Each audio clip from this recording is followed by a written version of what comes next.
All right, good morning, everyone. I just want to start by thanking my colleague in government, Senator Michael Gianaris, for being here this morning. I know that our state assembly member, Arabella Simotis, has sent Alexia, our chief of staff. Thank you both for being here. And thank you to everyone from the Queens team of Transportation Alternatives, who always is advocating for safer streets, better opportunities for both cycling and pedestrians to be safer here in the city of New York. Thank you for all of your work to make our streets a better place for everybody. And today, we're here because for too long, the Triborough Bridge, I'm not going to say that RFK stuff, but the Triborough Bridge has not been a welcoming place for cyclists or pedestrians. We lost the southern pathway a few years ago, and it has made for a more cramped experience on this particular pathway. In the 21st century, we need to start thinking about multimodal transportation. How we're going to move people out of cars. Yeah. How are we going to move them into emission-free vehicles to get to work, to get to play, and to get to wherever it is that they're going. Education, recreation, transportation, we should be thinking about how we're doing that, not how we limit opportunities, not how we shut them down. Right behind us, this pathway, as you go over the Triborough Bridge, you have a metal plate there that makes it very unsafe. You go further along, you have fencing that ends over the waterway. It's only a 4-foot fence. So if you're riding, which they don't allow when they should, on a windy day, right? I mean, we want people to get out of their cars. We want people to ride their bicycles to work and to play and to educate. But on a windy day, it doesn't feel safe. If there is an accident, something breaks on your bike, you don't feel safe of not going over the side. We need to make it safer. In addition, we've seen 4 individuals commit suicide on this bridge since 2015. We're in, National Suicide Prevention Day was just a few days ago. That was 4 people too many.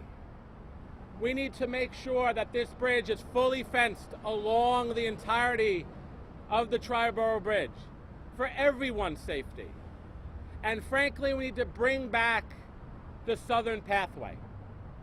We need to make sure we have separate pathways for both cyclists and pedestrian. There are beautiful views on both sides.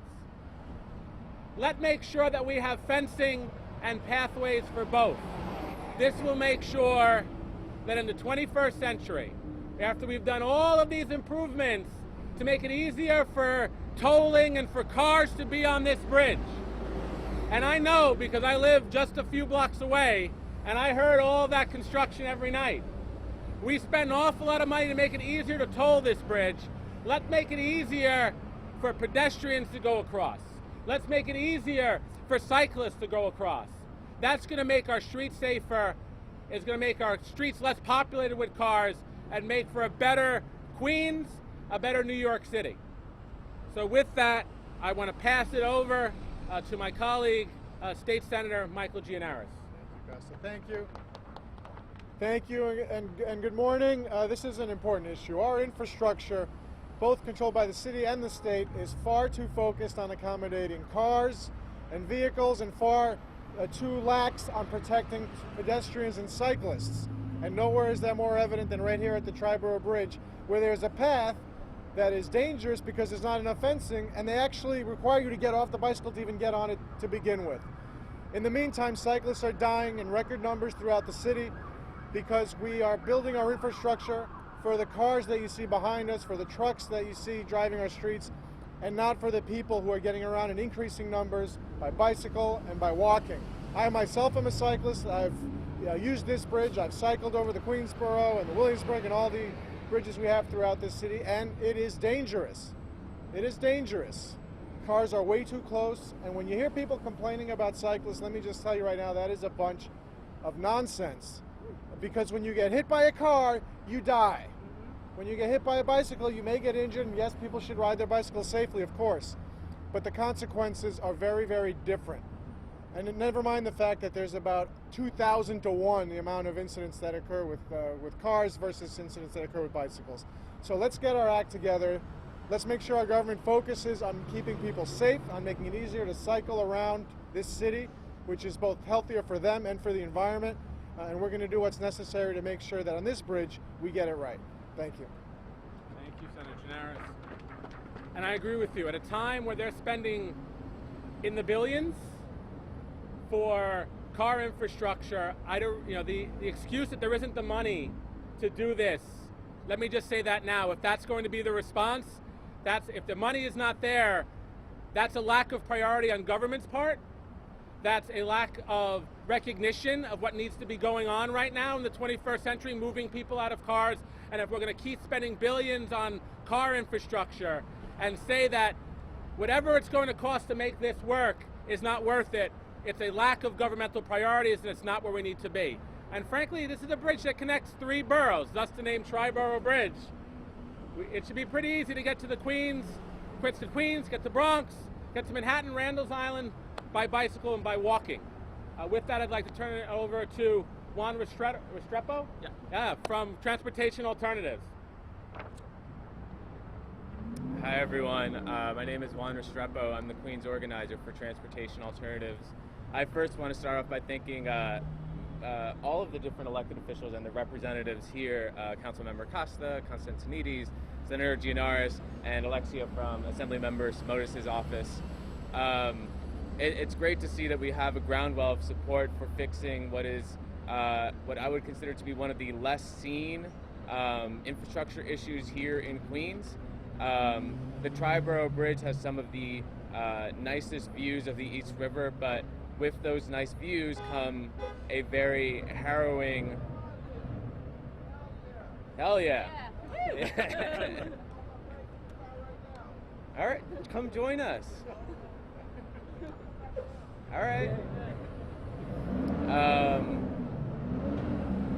Sorry. Good moment. So, anyone who walks or bikes over this bridge knows that there's a certain sensation that you get from it that maybe you don't get from other bridges. It's like there was a recent article where some people said that it was a thrilling sensation to be so potentially close to your end if you were to tip over into the bridge, and there are others who said that they feel fear. And with that, we know that these human responses don't come from nowhere. They come from our base instinct of wanting to survive. As a pedestrian, as a cyclist, we have so many deaths that are occurring here in the city each and every year, and we are working to fix our streets. There's no reason why we shouldn't be bringing that same exact ethos to our bridges as well. A 4-foot high fence, or I don't know what you'd call that, like barrier, is not high enough. As a person who is not ashamed to admit that he illegally rides over the bridge because it cuts his commute by 30 minutes each way when he's going to visit his parents, I am not ashamed to say that I ride over that bridge, and I take every precaution to ensure that I stay safe. I get off my bridge when I see that there's somebody sitting there because it makes me a little bit nervous. All it takes is one push by somebody who wants to do something horrible to someone, and you're going over. All it takes is a very strong, windy day, and there's nothing preventing the winds over there. You get clear wind access, and you could potentially be sent over the edge. And there is, of course, the last and saddest part, which is the fact that if you choose a place to want to commit suicide, this bridge is readily accessible. It's easy to access via walking, and you can take this bridge. And we need to be answering the questions of how do we keep all our pedestrians, cyclists safe, and ensure that we still have access to the Bronx, to Astoria. And the solution would be to build up a protection fence, make it taller, make cycling legal, because every time I go over here, there are at least 10 different people who are biking or scootering across They're not going to stop because, quite frankly, this is how they get from place to place. In New York City, we have the longest commute times in the country. Especially some of the people coming from Queens have some of the longest commute times in the country. And to ask them, or to demand of them, unless they want to get a ticket, that they need to take a different bridge instead of the one that's most convenient, no one's going to listen to that, and quite frankly, it's dumb policy. That's my comment. Thank you, Juan. Next up, I want to bring up Laura Shepard, who is the head of the Queens Committee for Transportation Alternatives, a group of volunteers that every day are fighting for cyclists and pedestrians and make our streets safer. And also here in her Bike New York capacity, Yes. Oh, why yes. she has the shirt. Oh, that's how you go. Yes. Hi, everyone. So I'm here today because I want to call on the MTA to legalize bike riding on this bridge. The ticketing policy is not just outdated, it is backwards. And we cannot go forward in building an equitable and sustainable city if policies like this are still in effect. Not only do they deter people from riding and getting to work in the most affordable and convenient way, the very infrastructure deters a wider range of people from accessing the benefits. From the low fences to the steps. To some people, these steps are Mount Everest. To anyone with a stroller or a cargo bike or anything heavy. When I ride my bike over this bridge, I have to remember to take a backpack so that I can easily take it off because I have trouble lifting my bike. And so we need to, when we think about the city we're going to build going forward, it has to contain infrastructure that doesn't leave people behind. That's for everybody of all ages and all abilities, because getting between boroughs is crucial, and this is the only direct link to from Queens to the Bronx. The other bridges that go from Queens to the Bronx also do not have walking and biking access, and the MTA is the only agency that is failing to expand access for cyclists and pedestrians. We just had the Kosciuszko Bridge open with a beautiful new path. Even the Mario M. Cuomo Bridge just opened with, well, it's going to have access for cyclists and pedestrians hopefully within the next few months. But this is something we need to expand, not deter. Thank you. Thank you, Laura. Next, I want to bring forward an Astoria resident, someone who's from this community and experiences this every single day, Shannon Rudd. Hello, thank you. My name is Shannon Rudd. I ride with New York Cycle Club, Women's Cycling New York City, and started my cycling in the city over 10 years ago with We Bike New York City, which empowers women cyclists to get more women on bikes and to expand cycling. I've ridden this bridge for over 10 years. It's getting more and more dangerous. The stairs used to be marked. There's no signage of the upcoming stairs. There's metal plates. If you're a road cyclist, you wear clipless pedals. There's metal on these, metal on metal, you slide. It's extremely dangerous. It needs to be legalized. To require cyclists to dismount, get off their bikes and walk across is ludicrous in this day and age. This side of Astoria is a transert desert. The subways are constantly down. In order for me to get to rides on the or to commute into the city, this is the most accessible path for me and the safest path. The Triborough Bridge is extremely over-impacted right now. There needs to be more means of access. We need to open that South Parkway. We need to split it between cyclists and pedestrians to make it safe for everyone. Everyone should feel safe crossing. It shouldn't be, an arm bump or maybe another handlebar that could send you into the East River. It's absurd. The rate of cycling deaths is on the rise. Over 20 cyclists. I personally am tired of seeing my Instagram feed of friends, of people in the cycling community dying on a daily basis. We're at crisis levels right now. I wake up every morning and I'm an experienced cyclist. I teach safe road cycling skills. I have decent road handling skills, and I'm scared. Think of the new cyclists. Think of someone who's just trying to get into work. We need to make this safe for all. Thank you. Thank you. With that, we'll take any questions that anyone has. Have you had conversations with the MTA about putting fencing up here? We've sent them a letter last week. We're waiting on their response. I think several of our groups have been working on. Yeah, please. Yes. Several groups have been working on this for decades. This problem didn't just spring up last week, and we've been waiting.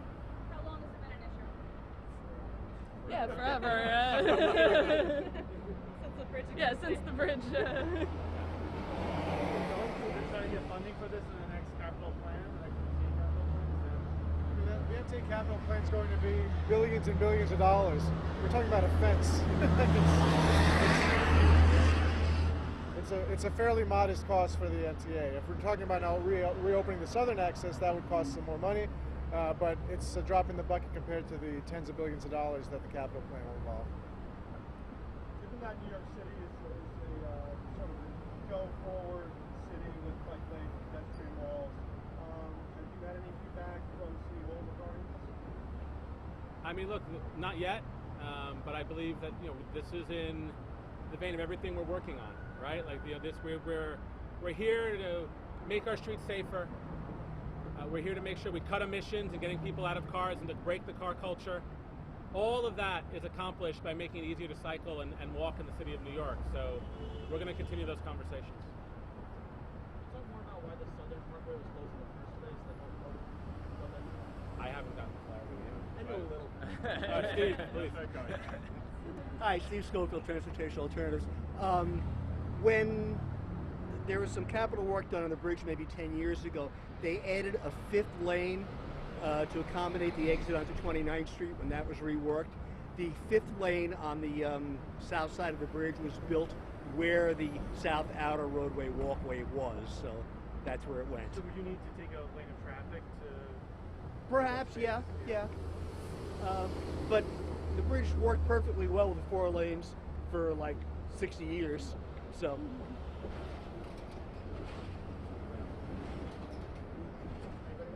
right. Thank you. Thank you, guys. Thank you.